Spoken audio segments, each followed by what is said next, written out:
Pengertian hukum bisnis secara umum merupakan suatu perangkat hukum yang mengatur tata cara dan pelaksanaan suatu urusan atau kegiatan perdagangan, industri, ataupun keuangan yang berhubungan dengan pertukaran barang dan jasa.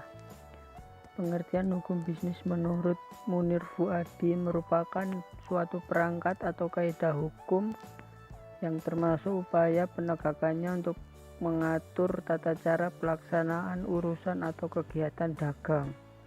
Sedangkan menurut Abdul R. Saliman, hukum bisnis merupakan keseluruhan dari peraturan hukum baik yang tertulis maupun yang tidak tertulis. Dan yang terakhir menurut Dr. Johannes Ibrahim, hukum bisnis merupakan seperangkat kaidah hukum yang diadakan untuk mengatur serta menyelesaikan berbagai persoalan yang timbul dalam aktivitas antar manusia, khususnya dalam bidang perdagangan. Subjek hukum dan objek hukum. Subjek hukum ialah sesuatu yang mempunyai hak dan kewajiban. Seorang manusia sebagai pembawa hak atau subjek hukum dimulai saat ia dilahirkan dan berakhir saat dia meninggal. Subjek hukum dibagi menjadi dua, yaitu manusia dan badan hukum. Badan hukum sebagai subjek hukum dibedakan menjadi dua, yaitu badan hukum publik dan badan hukum privat.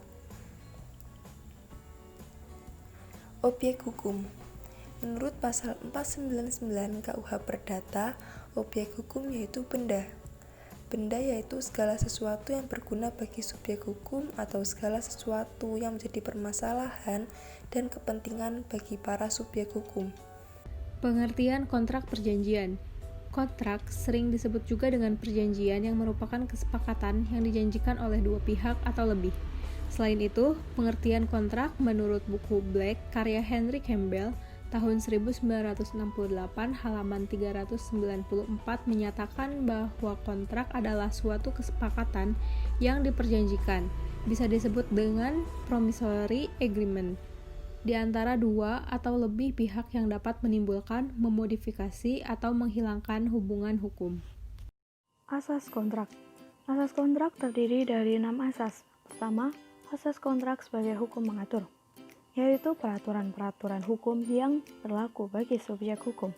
Kedua, asas kebebasan berkontrak, menekankan bahwa para pihak dalam suatu kontrak pada prinsipnya bebas untuk membuat atau tidak membuat kontrak. Ketiga, asas janji yang mengikat, yaitu kontrak yang dibuat oleh para pihak telah mengikat secara sah sesuai isi kontrak. 4. Asas konsensual. Jika suatu kontrak telah dibuat, maka kontrak telah sah dan mengikat. Kelima, asas obligator. Jika suatu kontrak telah dibuat, maka para pihak telah terkait. 6. Asas iktikat baik, yaitu kontrak yang dibuat dan disepakati didasari iktikat baik. Jadi sebelum kontrak dibuat, pada saat kontrak dibuat, hingga saat berlakunya kontrak. Syarat sahnya kontrak dibagi menjadi 4. Yang pertama, syarat sah yang objektif berdasarkan pasal 1320 KUHP. A. Perihal tertentu. B. Kausa yang diperbolehkan. 2. Syarat sah yang subjektif berdasarkan pasal 1320 KUHP. Yang ketiga, syarat sah yang umum di luar pasal 1320 KUHP. Yang keempat, syarat sah yang khusus. Anatomi kontrak.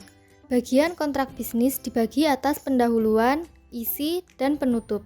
Yang pertama pendahuluan berisi A. Subbagian pembuka, B. Subbagian pencantuman identitas para pihak, C. Subbagian tentang penjelasan.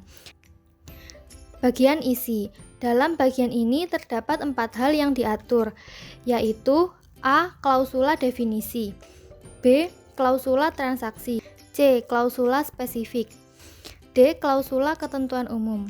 Bagian ketiga yaitu penutup, yang berisi A. Bagian kata penutup, B. Subbagian tempat tanda tangan, C. Lampiran bila ada. Pemenuhan prestasi merupakan hakikat dari suatu perikatan. Kewajiban memenuhi prestasi dari debitur selalu disertai dengan tanggung jawab atau liability. Artinya, debitur mempertaruhkan harta kekayaannya sebagai jaminan pemenuhan hutangnya kepada kreditur. Wanprestasi.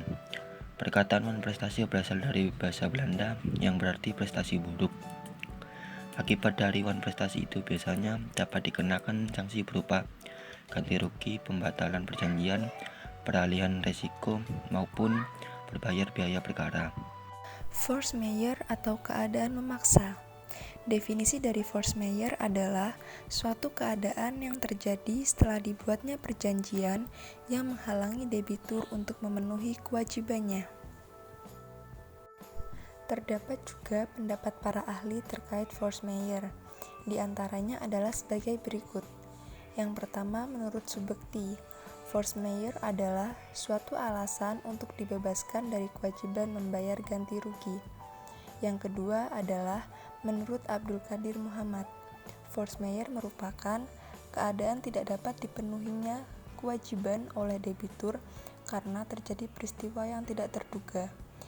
Yang ketiga yaitu menurut Setiawan, force majeure adalah suatu keadaan yang terjadi setelah dibuatnya persetujuan yang menghalangi debitur untuk memenuhi kewajibannya, yang mana debitur tidak dapat dipersalahkan dan tidak harus menanggung resiko serta tidak dapat menduga pada waktu persetujuan dibuat.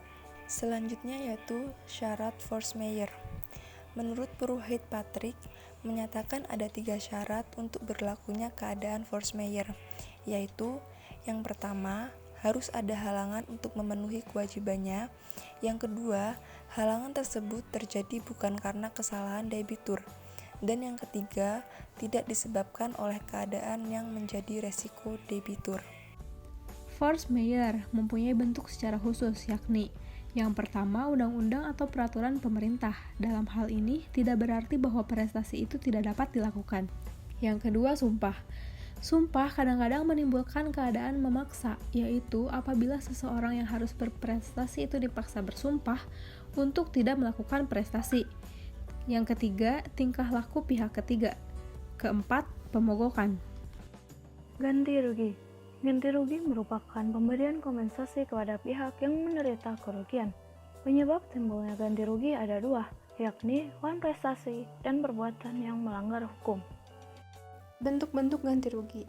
Dalam perkembangannya menurut para ahli dan jurisprudensi bahwa kerugian dapat dibedakan menjadi 2 macam, yaitu 1. Ganti rugi material, 2. Ganti rugi material, unsur-unsur ganti rugi. Dalam pasal 1246 KUHP menyatakan ganti rugi terdiri dari 3 unsur, yaitu biaya, rugi, dan bunga. 1. Batal karena tidak terpenuhinya salah satu syarat sahnya perjanjian. Batalnya suatu kontrak menyangkut suatu persoalan tidak terpenuhinya syarat sahnya suatu perjanjian yang berdasarkan pasal 1320 KUHP. Terdiri dari 4 syarat, yakni 1. Adanya kesepakatan kedua belah pihak. 2. Adanya kecakapan untuk melakukan perbuatan hukum. 3. Adanya objek tertentu. 4. Yakni adanya kausal yang halal. 2. Batal karena terpenuhinya syarat batal di dalam perjanjian bersyarat. Perikatan bersyarat merupakan salah satu bentuk perikatan yang dikenal di dalam masyarakat. 3. Batal karena adanya wanprestasi. Wanprestasi atau kelalaian atau kealpaan dapat berupa 4 macam, yaitu 1. Tidak melakukan apa yang disanggupinya akan dilakukannya. 2. Melaksanakan apa yang dijanjikannya, tapi tidak sebagaimana dijanjikan. 3. Melakukan apa yang dijanjikan tetapi terlambat. 4. Melakukan sesuatu yang menurut perjanjian tidak boleh dilakukannya. 4. Pembatalan perjanjian secara sepihak. Pembatalan sepihak atas suatu perjanjian dapat diartikan sebagai ketidaksediaan salah satu pihak untuk memenuhi prestasi yang telah disepakati kedua belah pihak dalam perjanjian.